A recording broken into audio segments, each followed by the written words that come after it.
Welcome and thank you for joining me for another episode of the Jane Irrigation Training Series. I'm Richard Restuccia, your host, and today we're going to be talking about ponics. And you may be wondering, why are we talking about ponics? And I'll tell you exactly why. You know, there's so many people I meet or talk about in water management or talk with, and they talk, oh, so-and-so grows something hydroponically. And that became kind of a catchphrase almost just for any indoor growing. And as I started to look at this and research it more, I learned that there's a lot of different ways that ponics relates to growing. And I also discovered that when you're using some form of ponics growing, oftentimes you're doing it at a significant reduction of water. And I know all of us that are following the training series, water management matters, conservation and sustainability is key. So I thought, man, let's really get into this and kind of learn about ponics growing, aeroponics, hydroponics, all the different ponics, so that we can talk educationally about it, so we can understand and spread the good word if there's a good word to spread. So helping us through this today, my guest is Charlie Harris. He's the COO of LifeFlower. He designs, builds, and works with micro farms, micro gardens, regular gardens all around the Fresno area.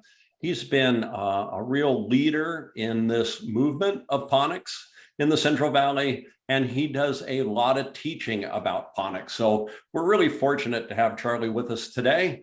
Charlie, thank you, and I really appreciate you coming on the show today. Welcome. Yeah, I'm excited. Thanks, Richard. Yeah, so it's always Charlie, good to tell people. how big is this? Is this really starting to grow, or are you seeing lots of people wanting to educate themselves in the area of ponics? Oh yeah, I'd actually say the fervor started around 2010 to 2012. Wow. That's when it was really new to people, but it actually started much earlier than that. I think there were some people within industry that were starting to realize it can be a real thing and not just some hobbyist stuff, or even to be honest, in the marijuana industry, this is big, but it started creeping into the crop industry around that time. And man, 10 years later, there's so many farms out there and cool systems. So I'd be happy to share some of those with you guys. Yeah, it's interesting, right? Because we have this term, controlled environment ag. And you mentioned, cannabis or marijuana. Everybody says, oh, yeah, they grow cannabis hydroponically. Well, really what I see mostly is systems with octobubblers and vinyl tubing and a Jane emitter into a pot, which isn't hydroponics. But so I think there's a lot of confusion out there. So I think that this is really good that you're coming on today and can kind of help us understand. Sure. Yeah. And we'll dig into the details here. It's been a ride the past 10 years learning about all this stuff and building many prototypes. We've built gardens for restaurants and businesses and schools. And we really pursued trying to bring a vertical farm here to Fresno. Still working on it, and I'm going to explain why there's certain roadblocks, but also, it's hard to invest in large systems like this that require a little bit more capital up front. But I will share the pros and cons of many of the systems and industry wide, and share some of the history of ponics as well. Yeah. Okay, great. We're excited to get into it. I just want to remind everybody, I've got the Q&A open as well as the chat. So if you have some good questions or a comment, put them in there and I will relay them to Charlie when it's appropriate. And, for the good questions, we've been given a lot of really cool Jane apparel too. So don't be shy. Well, awesome. I'll go ahead and jump right into it. Just real quick, my background, I'm an urban ag and landscape designer here in Fresno. I've done work outside of Fresno as well, but I actually got my start in designing gardens for restaurants and businesses and homes as well that were more vertical farming, ponics related. And then I started getting more of garden design and micro farms, really anything, anywhere to grow plants, soil, non-soil. I love it all, and it's exciting to use all the different methods. So I'm going to share that with you guys today, but we're going to actually start out with a little bit of history of vertical farming and ponics. So I'm sure most of you, maybe not, most of you are aware of one of the 7 wonders of ancient times is the Hanging Gardens of Babylon. Now, there's no real depiction of these. These are all artist representations. There is some written history of this. It's not for sure, but they say that Nebuchadnezzar built his kingdom in Iran, where he brought in lush gardens because his wife was from an area that was very lush, and she wanted something to be, more appealing than just the desert landscape. So they figure out a way of getting water pumped to the top of their buildings and having it cascade down, and created this beautiful Hanging Gardens of Babylon. And that's 600 BC. So hydroponics really got its start way back in the day. And I'm sure there were other systems that different cultures came up with, but this one we know it's a famous hydroponic system. No one ever thinks of it as hydroponics, but it's definitely one of the cool ones. Also, different cultures across the globe. We have from Mexico, chinampas. I don't know if anyone knows what a chinampa is, but on here, I don't know if you can see the little diagram there, but it's essentially a floating raft with local aquatic plants, some bamboo or some sort of sticks, cow dung, dirt, kind of a compost mix, some more plants, and then your crop on top. So almost like sheet mulching. I don't know if anyone's familiar with that, but as much decomposition as you can have with some robust structure there for these things to have buoyancy, but also the room for the roots to grow in. And this essentially is the first aquaponics system, because these would be in the rivers and the lakes, and obviously there's fish and stuff in there. So you're getting nutrients from the water it's floating on, but also the dung that they put in there. So this was big in Mexico around 1200 AD. And actually they have evidence that the Aztecs came in and destroyed a lot of these floating rafts. So it does date back quite a bit. You have hydroponics from the first one. This one's aquaponics. So pretty cool to see these systems naturally derived. I'm going to be talking more of systems that are made with metals, plastics, stuff that's more modern day industrial. And it took an ode from these. These were the first ones. So let's move on to controlled environment agriculture, CEA. And I'm sure some of you have heard of this. It's the modern idea of vertical farming using advanced ponic techniques and controlled environment agriculture technology, where all environmental factors can be controlled. So essentially, you're just having a super clean, high efficiency HVAC system for a room that's large enough for growing crops.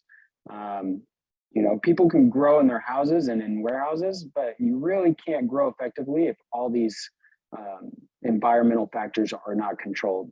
So, ventilation, heating, definitely the temperature is probably the key there. Ventilation, lighting. You can see here, this guy's wearing scrubs. That's a big part of controlled environment agriculture, because you don't want to bring any pests or have any diseases get onto these leafy greens, because a lot of these systems do grow leafy greens. As you all may know, leafy greens are very susceptible to pathogens and different things that humans bring in. So cleanliness in these controlled environments is very important. And you can think of it on multiple scales: large factory setting or just small aquarium type setting. It's just being able to control the elements is what it is. And so what are the elements that are combined with plants, water, and energy? That's really what you need to grow food, right? So we'll break it down into plants first. With vertical farming and controlled environment agriculture, often it's not soil, and you need a structure for these roots to stay in the stalk of the plant to stay upright. to be able to be housed and grow properly. So there's many different substrates or mediums or aggregate, whatever you want, whatever term you want to use. One of the pictures there is rock wool on the upper right. And then you have a lot of different rocks like hydroton, lava rock, stones, made of clay balls or lava. There are certain ones that have some trace nutrients, but most of them are inert. And that is what you need there is you need nutrients to add to it if they are. So that's where you have hydroponics, aquaponics, aeroponics. They need that additive nutrient. And I'll explain a little bit more on that later. But net pots are very important, some sort of structure to keep those in place.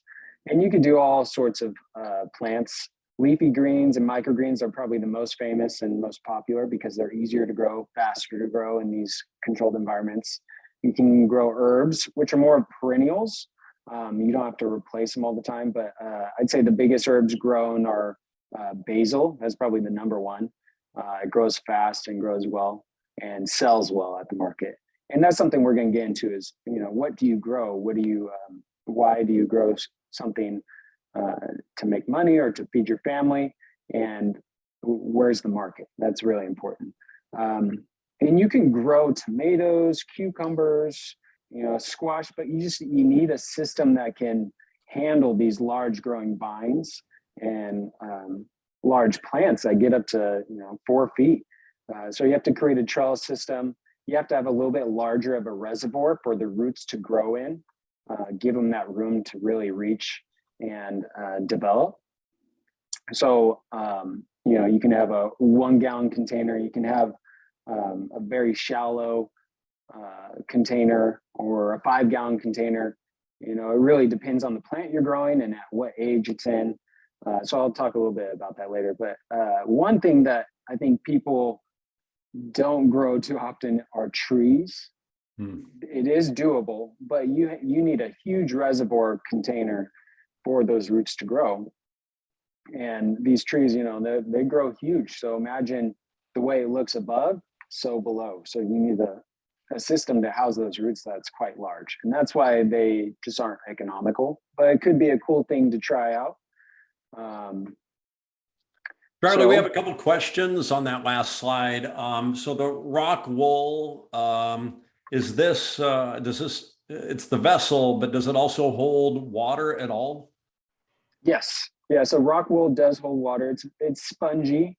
And that's why a lot of people prefer rock wool, because it holds more moisture than say like foam or something. Some of the others, hydrogen, they hold moisture, but not as well as rock wool. Rock wool is probably the closest you'll get to soil. They do have like a cocoa that they put seeds in that expands. And then also the ones that look kind of like brownies, the little pods there that are more spongy, those in rock wool are probably used the most. Yeah. And those hold the moisture the best, especially for starting seeds and doing cuttings. Okay, great. Thank you. Yeah. So water.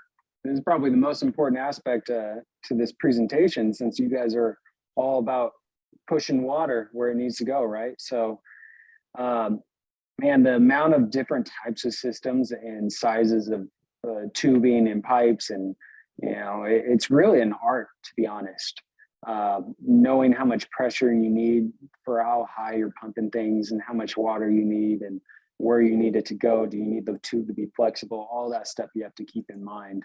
And it's a big industry for tubing, especially for the big rack systems. And one of the big aspects, or not one of them, but the main aspect really is the nutrients that you put in that water. You can direct that water anywhere you want and do it really well. But if you don't have the nutrients, your plants aren't going to survive and thrive as well. So NPK, nitrogen,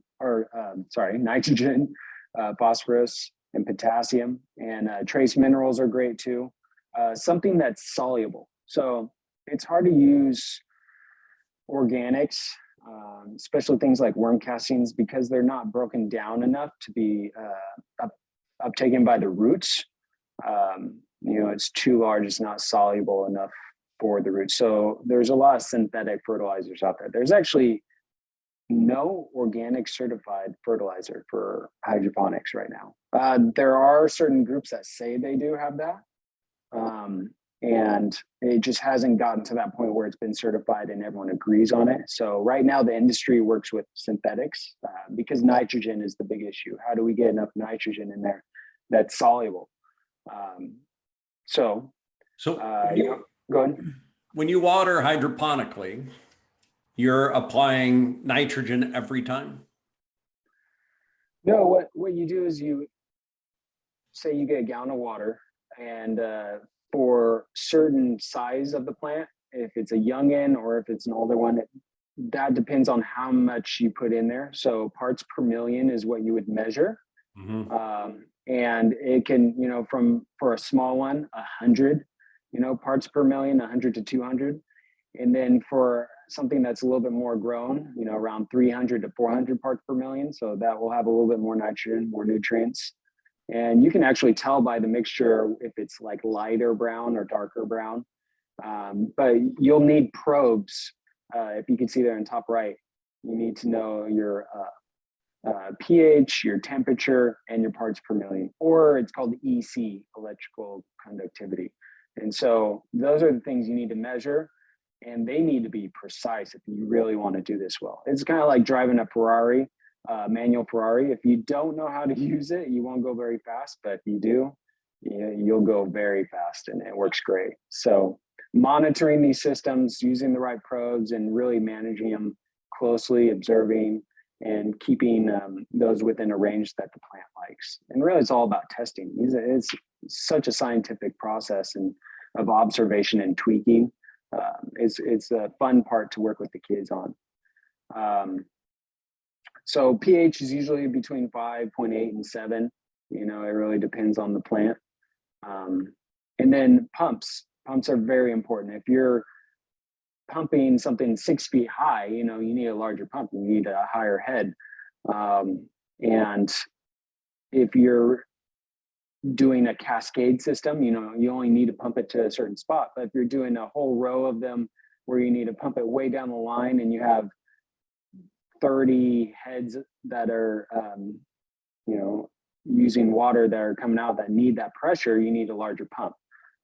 So pumps are big time key to properly applying the water nutrient consistently. You don't want the ones down the line not working well because you didn't use a big enough pump. So that's very important.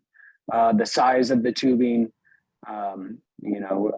there's a lot of flexible tubing used in hydroponics, but you want the larger diameter ones to really get that pressure in there, especially if you're using aeroponics with the high pressure spray. And I'll get into that. Also, air stones. The nutrient water really needs some aeration, or else you're going to have biological buildup. And I'll show you a little example of that later. So if you can see there at the bottom left, you have those air stones there to keep the water moving, like you would see in pond basins. With the pump, they always keep it moving. And yeah, plants like aeration. You're going to start to realize that they like oxygen. And that's one of the benefits of hydroponics and aeroponics and some of the systems that I'm going to share with you. And then down bottom right there, you have a doser system where you have the nutrients, and then you have some additives and some pH control there. And you can hook it up to a software system, and this thing can really be ripping and roaring without you even having to do anything. You just look on your phone and make sure everything's good. So the efficiency and the automation it's really catapulted over the past 10 years as well. Any questions on that last slide? Yeah, no, we're good. Yeah, very interesting. And then energy is what's driving all this stuff. You can make a passive system, but you got to get water somewhere somehow. And you need ventilation if you're not doing it outside. So you can see there, LED lights. The progress on LED lights and the efficiency and the cost has been exponential. I don't know if anyone knows what Moore's law is, but the technology here has just been moving so fast the past 15 years, where these didn't even exist, these light emitting diodes, and now they're cheaper, more efficient. You see the red and blue there. Actually, if you just want vegetation growth, they really just want the blue light, the white light. But if you want some flowering, you need to add a little bit more of the red, the pink. So there's some that have the combination there, but that's important to know. And it comes down to the lumens and the photons. 350 lumens is pretty solid. But there's some really cool lighting coming out now that's beyond LEDs as well. Ventilation fans, super important. You can't have a vertical farm without fans. That's very important. So setting those up strategically above your crops and applying the proper ventilation. Heating as well. I don't have that on there, but heating systems are good. If you don't have a greenhouse, and also in greenhouse in very cold regions, heating is very important. So having all these systems hooked up to a relay system that can be controlled by a timer or a phone or a software system that you can manage and keep track of. And there's a few systems out there. To be honest, I think they can be better. I think there can be a lot more upgrades to these and just really get improved, better software systems.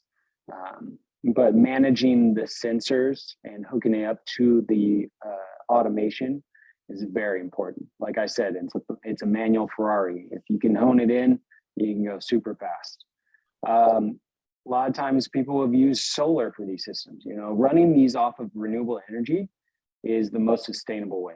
So if you have a large facility, having solar panels on the rooftop is very cool. Otherwise, your utility bill is going to be quite a bit, and your carbon footprint as well. So finding out the best passive design techniques, which a greenhouse is passively providing light. So I prefer greenhouses with controlled environments over, say, a factory setting where you need lights, because nothing's better than the sun. Getting sunlight is great. So I'm more of a proponent for greenhouse controlled environment settings. But you also, go ahead. Does anybody use lights in greenhouses? Yes, people do, especially if they have rack systems where it gets blocked. Say you have them stacked, certain plants don't get enough sunlight. So definitely. And especially in certain seasons where, say you're growing tomatoes in the winter, it's freezing outside, but also there's not enough light. There's not enough time in the day, and tomatoes need 8 hours or more. So how are you going to provide that to them when you get very little, 6 hours and less of good sun? So definitely supplemented by lights. And we don't have too much of a problem in California with, growing food, growing plants, but in different regions, having these systems can be really beneficial. So pumps, fans, lighting, timers are very important, hooking up your systems and just having a whole complete ecosystem, just really down to the nuts and bolts and automated, and you can grow many times a year, fast, replicable, consistent.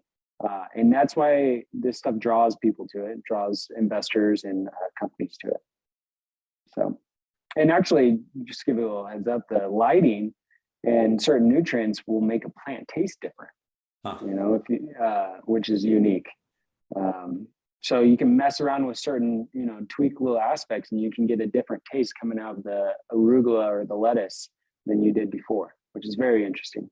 Yeah, it's really cool. I hadn't heard that one before. That's great. Yeah. So those are the inputs. Now let's talk about the systems. I know you guys are itching to know about some of these. So, essentially they're more efficient, less water. I'm sure a lot of you have heard hydroponics saves 98% less water than traditional agriculture. That's been said. If you just Google it, that'll probably be the first sentence. But you really don't know until you try these things.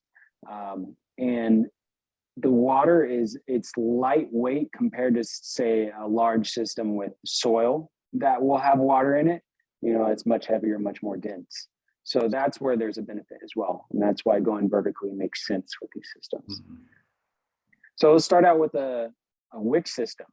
Now this is soil. It could also be, you know, hydrogen or whatever. It could be hydroponics. You need a medium in there, but you can see there, I don't know if anyone's ever done one of these experiments, but it's a string, like a wick of a candle. You put in the water and the capillary effect, it just rides up the wick and goes right into the root zone. This is very passive. You don't need the energy to pump water. You do need a reservoir for this to come from, but it's a great way of keeping water continuously going to the roots.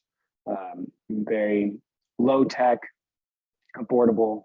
You don't need pumping to the root zone. And you can do really cool systems for classrooms. I've done a couple of these, the bottom ones there on the right. You can see you can cut a bottle and flip it upside down. You have the water down there and it has a little a wick going up the bottle cap into the soil. And yeah, you got yourself a growing automated system right there. So pretty cool.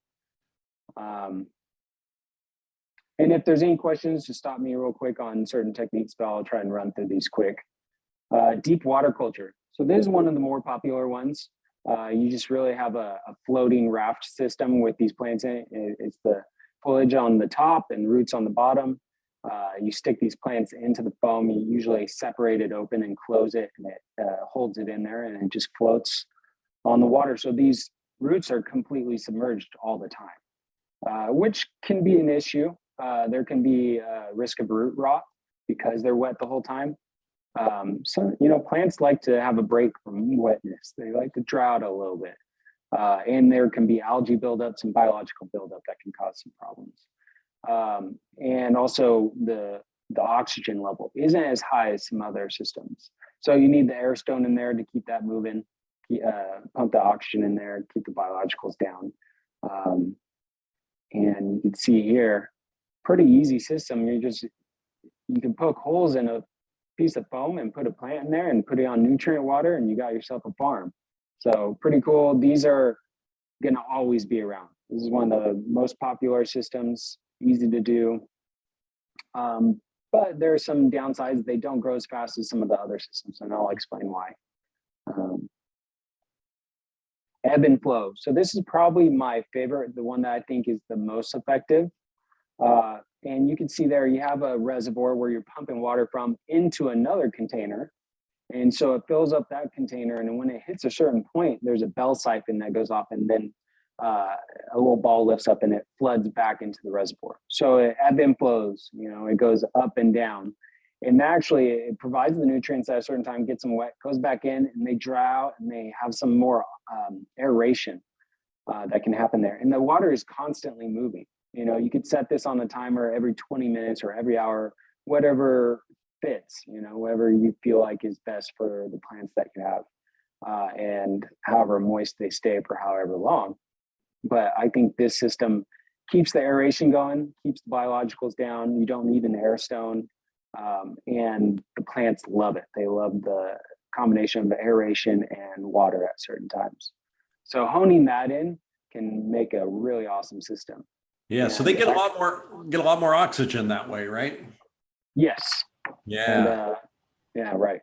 And that's the benefit too. And also it's always moving. Well, not always moving. There's some stagnant time, some idle time there, but the moving of the water is very important as well.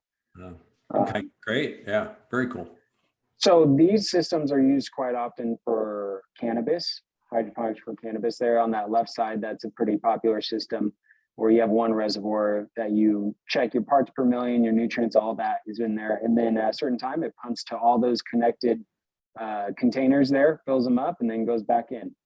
And some of these actually will have bubblers in them, where it provides even more aeration, a little bit more of a, it's almost like a massage to the roots. You know, people have different preferences and they try different things, and there's some cool stuff out there, but this is the ebb and flow system that's used widely in growing cannabis. Here's another ebb and flow type system, but it's more of a waterfall. I don't know if people have seen the tower garden before, and there's a few others out there. Lettuce Grow does a really cool tower garden. It really is just pumping water to the top, and it trickles down through holes like rain, and it feeds all the roots. And you can see that the roots are actually just sitting against the plastic there. They have a little slot for the net pot. You can see there the roots. And this one needs to be a little bit more constant because it doesn't have a medium on the left. They're pretty much just naked. So some people call this aeroponics because the roots are just hanging there, but legit aeroponics is with sprayers. And I'm going to share that next. And the one on the right actually has a medium, but it's still the waterfall technique. And I actually like this. This keeps aeration, or it has aeration and keeps the roots moist, and they grow with gravity, and it maximizes space. These are really cool systems that, actually they were invented at Epcot Center in Disneyland or Disney World. Yeah. By a couple scientists, and one of the guys commercialized it into tower gardens, and that was around 2008, 2009. And so those started becoming popular around 2010 to 12, and really started picking up after that. New designs, new companies started coming up with their versions, but they were really the pioneers of the tower garden. Yeah, so we've got a question coming in, Charlie, on the tower gardens. And the question is this: do the plants at the top of the garden get more nutrients than the ones at the bottom? You know, that can happen. But to be honest, I've seen different variables cause different problems. But if you're watering it constantly, those ones at the bottom, they're eventually going to get those nutrients in the same amount. Plants only want to take up a certain amount. So you're just overwhelming it with water and nutrients. They're only going to drink as much as they want. But I have seen the top ones grow a little bit bigger. So there is something to that. But also I've seen consistency in those where they grow the same. So I wouldn't say it's an outlier, but it could be something where you're running out of nutrients in the water and you need to add more. And so the top ones are going to get it because the roots are eating it. They're filtering that water. They're taking up all the nutrients. So you're losing nutrients every time it does that at a little bit amount. So imagine that's going to happen for the bottom ones. They're not going to get as much toward the end, if that makes sense. Yeah. Okay, good. Thank you. And then we have the drip method. I'm sure all of you are aware of this. I mean, it's everywhere. This is probably the most popular with soil agriculture in controlled environment settings. I'm pretty sure it is the most popular. And it's direct to the root zone. It's one of the benefits. You can have one system feeding so many different ones. It's very precise. And I use drip. I'm working with drip almost every day with my work. I do many different setups. And I would say the only downside is it's a lot of plastic. I'm a person that would want to use it as minimal as possible. But when you have a bunch of little tubes going everywhere, it does get a little bit overwhelming and you're just using too many parts. But this is a great way of doing precise gardening. And you can use manifolds. You can have it, not just small tubing drip, but you can do PVC piping with holes in it. People have done do-it-yourself systems like that. And there's so many varieties to this. And even like nurseries or greenhouses, they use the piercing little bubbler or what do you call that? Usually they'll come in packs. The hydroponic systems, they'll come in little wrapped up rock wool, if anyone has seen that, the cuttings or the seeds, and then they'll pierce it with a dripper and it's coming from above. Very popular, and it's an easy way of controlling how much water each plant gets. So I'm sure all of you are familiar with the drip method. There's a couple of do-it-yourself systems you can see on the right there. Just getting the water straight to the root zone is what's key here. And you are using less tubing than say like a large tube because it's a small tube, it's less material. So there is that benefit, but sometimes it can get a little overwhelming with how many there are, and there may be clogging issues that happens, especially if you're putting nutrients in there. There can be some buildup there, and that happens. But it's very minimal, especially if you're observing and you have a commercial setup. You're going to really keep track of these things. And certainly some routine maintenance will help with that. And hopefully they're using high quality Jane products, and they'll last forever.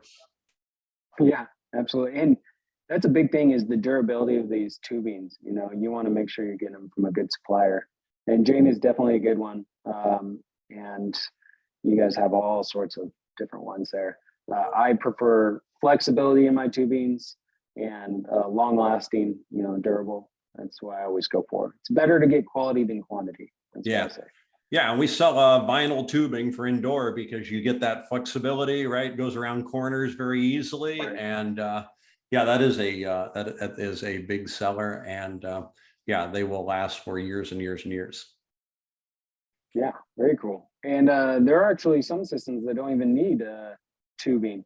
You can see here, this it's kind of a fun system that there was a company in New York that actually commercialized these window gardens, where their bottles, you can repurpose them.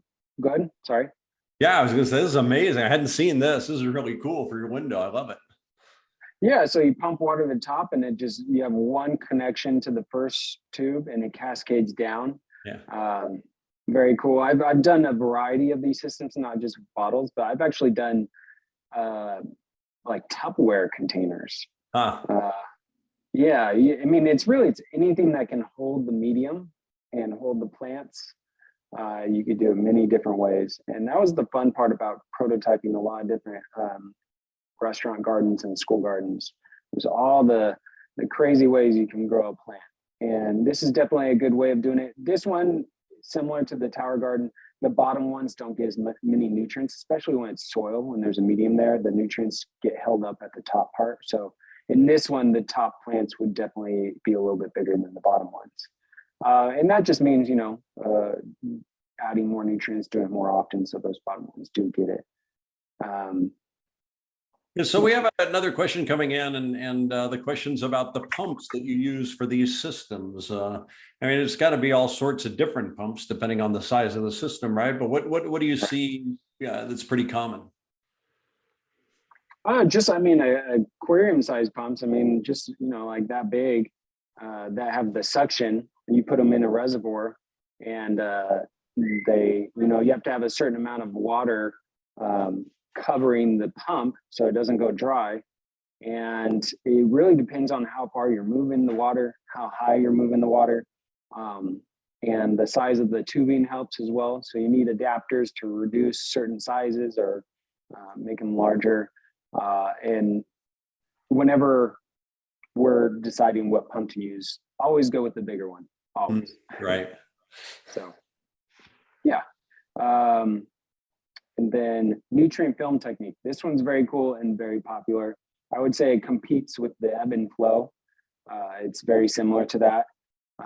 This one, if you've ever seen these around or in greenhouses, a lot of times they use like gutter style systems. And what you're doing is you're pumping water to one end and you're letting gravity do its work, and it's just flowing through the roots. Just a little bit of like a 1 inch of water, really.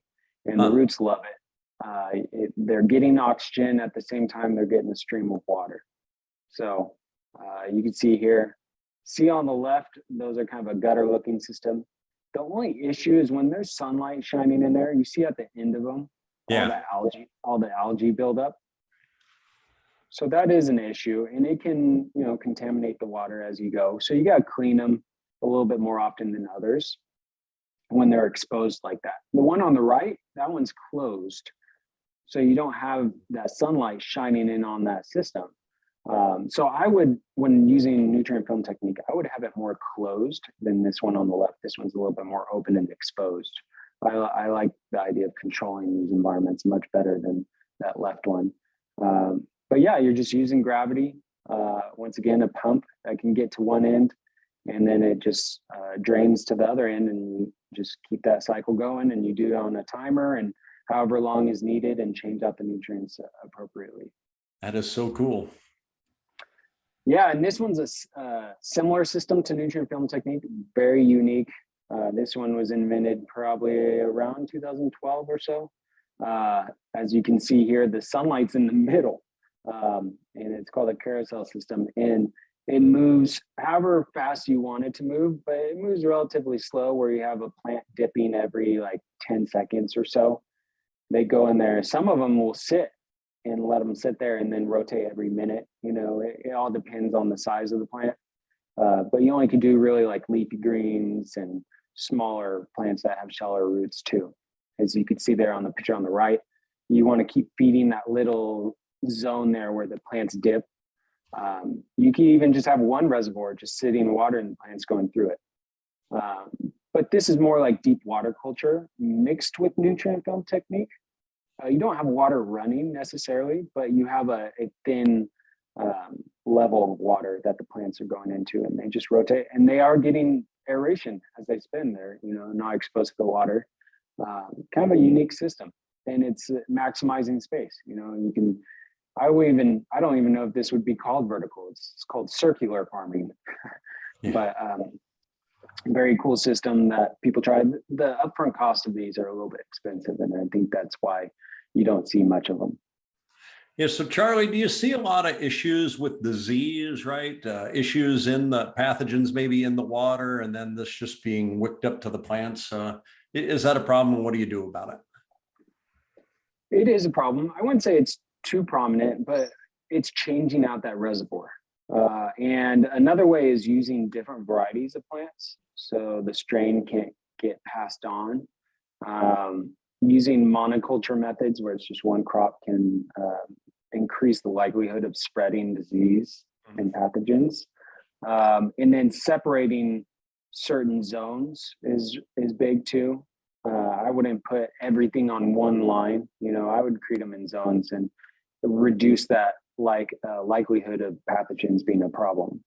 So, you know, it's a little bit different than large agriculture, where they're all tied to one big field, and it's one water system that it can spread fast and be an issue. With this, you can hone into zones and manage it much easier. And once you catch something, you know, you empty out that reservoir, you clean it, you put in new nutrients or any additive, like for silica, you know, to make it stronger plant, or magnesium or manganese. You know, it's just like using a scalpel instead of a hammer. You know, it's really precise, and it's just changing out the systems, cleaning them properly, and growing multiple varieties and making them in different zones, so you can have the least amount of possibility your whole crop can die.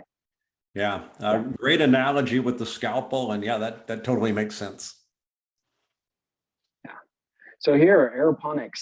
This is my favorite, and we actually have built unique prototype systems that have patents on them. And this one is a high pressure aeroponic system, where you have a pump that's pushing through the misters, essentially, or sprinklers, a little sprinkler nozzle or mister nozzle. And you can create different size droplet nozzles. You know, some of them are a little bit bigger of a droplet spray. Some are very fine mist. I prefer the more fine mist, because the roots absorb the fine mist much faster, will absorb the nutrients faster. But this system is a little bit newer than hydroponics, and it really depends on the pressure that you're getting from the pump. But we actually created a system where you don't even have a submerged pump. You have an air compressor that's ripping apart the water and atomizing it. So I can't go into too much there, but there's many different types of systems with aeroponics, and it's all about having the roots suspended or even in net pots, and you're spraying them. However the spray may be, low pressure, high pressure. And there's other systems like fog ponics, where it's an ultrasonic fogger and it's moving the water really fast and creating a fog. So you can have fog, misters, or like a sprinkler style spray.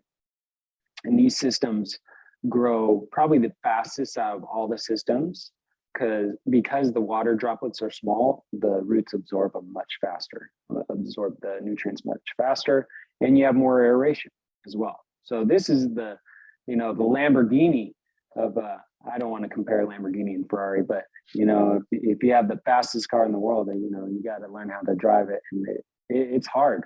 It's very susceptible to losing crops, because if you have your timer go off or electricity problem where these things go off, you have to spray these things, for 1 minute every 20 minutes or 5 minutes every hour. It becomes an issue if you have a skipped time where it goes a few hours without it, and those roots are very vulnerable. So that's an issue. It's a little bit harder it's not as hardy, a little bit more fragile. Yeah, that was the question we had coming in, was do you have to leave the water on all the time? But no, it's a pulse irrigation is what I'm hearing. Yeah, and it varies, the size of the plant, and you really got to just work with it and see what's working best. And the plant will tell you if they're needing more water or not. In the root zone, you can see one indicator is if there's water droplets on the root tips. That means it's still uptaking stuff and you're still good. But if they're dried out, and the color, if they're very white and actually have little white hairs, that means they're very healthy, and that's a good thing. So if you start to see they start to brown and not have as many hairs, then you need to spray them more. So figuring out that timing, that is an art in itself. Yeah, pretty cool. You've given us some good tips on that. So Charlie, we have about 5 minutes left for the episode today. Geez. Okay, let me run through these. You can see there's some aeroponic spray there. Yeah. Aero Farms is the biggest aeroponic and vertical farm company in the world, I believe, and it's out of New Jersey. So if anyone wants to see Aero Farms, they have a cool aeroponic system that's high pressure sprayers.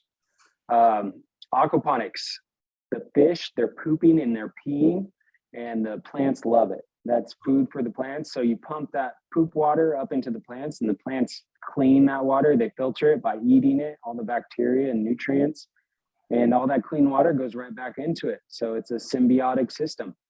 And there's a lot we can dive in there to make it completely sustainable. You need to provide the fish with food, and they poop and pee, and then you use that for the plants.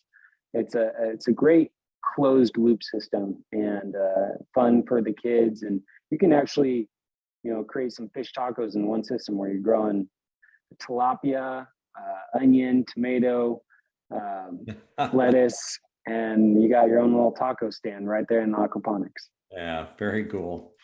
So let's put these into use in all these systems. They're great for maximizing space. Vertically stacked, you can see there. Others hanging gardens. Some of them have them in grocery stores now. You can see there's modular systems that can be moved around. Really, there's so many different designs that you can make with these systems.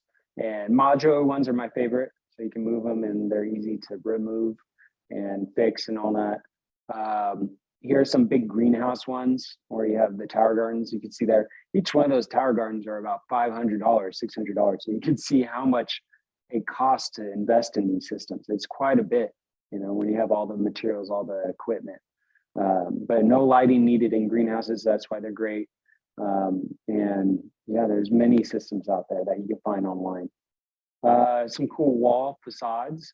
Wall gardens are a big craze now, and there's some amazing companies doing beautiful wall gardens all over the world, and different ways of doing it.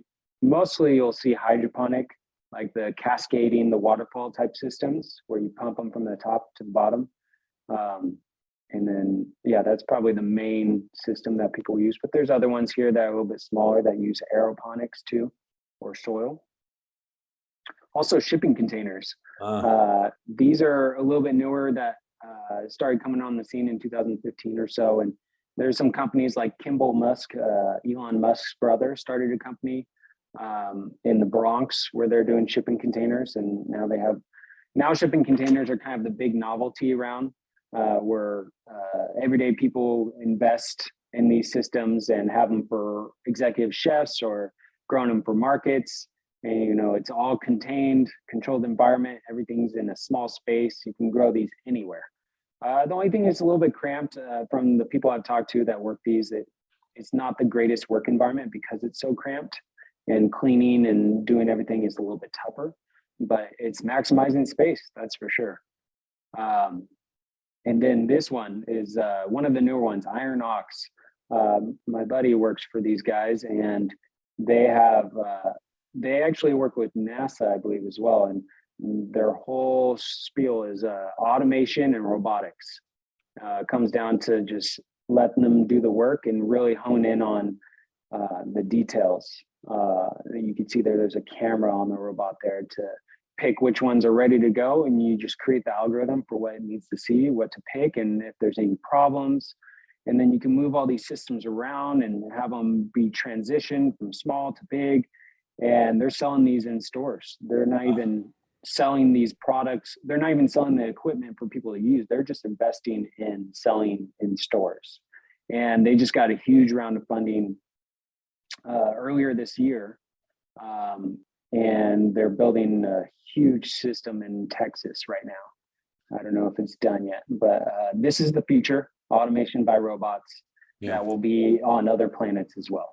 So Charlie, we have time for one last question here. And somebody's asking, about the optimum temperature for growing most greens and vegetables. Is there a sweet spot of temperature for your greenhouses? Ooh, I think like 72 to 78. Yeah. Is probably the sweet spot. It depends on the plant. Is it more of a tropical plant? Is it something that likes a little bit more cooler of a weather? So it does come down to plants, but really it's how humans like it. If you're feeling perfect, the plants are probably feeling perfect as well. But plants like more humidity than humans do. So that's the difference.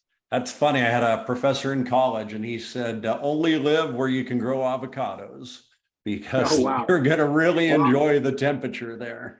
The thing is, avocados aren't meant to be grown in Fresno, but so many backyard growers grow them. And I actually have 2 of them myself.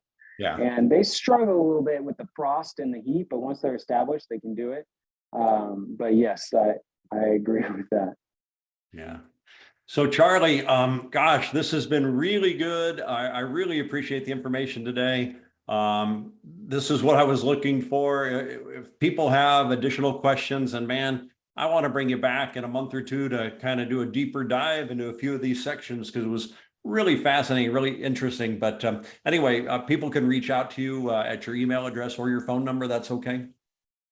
Sure, absolutely. And I went through all the slides. So if they want to see the video and pause it on one of the slides to see the information, because we do a whole educational workshops for community and schools. And I'd be happy to share this PowerPoint. I've made this free for everyone. I do this presentation for quite a few groups and students. So if anyone's interested in it, or me presenting on Zoom, I'd be happy to. That is great. Please take advantage of that. Reach out to Charlie. That's a really nice offer. I want to say thank you to everybody who joined us today. And remember, you can watch all the Jane training videos at janesusa.com/trainings, or wherever you listen to your favorite podcasts. So again, Charlie, thanks so much. Really appreciate your work today. And man, I feel like I've learned more in the past 50 minutes than I have in a long time. So thank you. It was really informative. Well, awesome. Thanks for the invite, Richard. And I'm happy to share this knowledge because it was shared with me. So everyone enjoy, and hopefully you guys can start a vertical farm. Yeah, I want to. I'm going to rush. I'm really going to do some of these. It looks fun. So thank you again. And we'll see you guys all next week. Thanks very much. Thanks. Take care. Bye.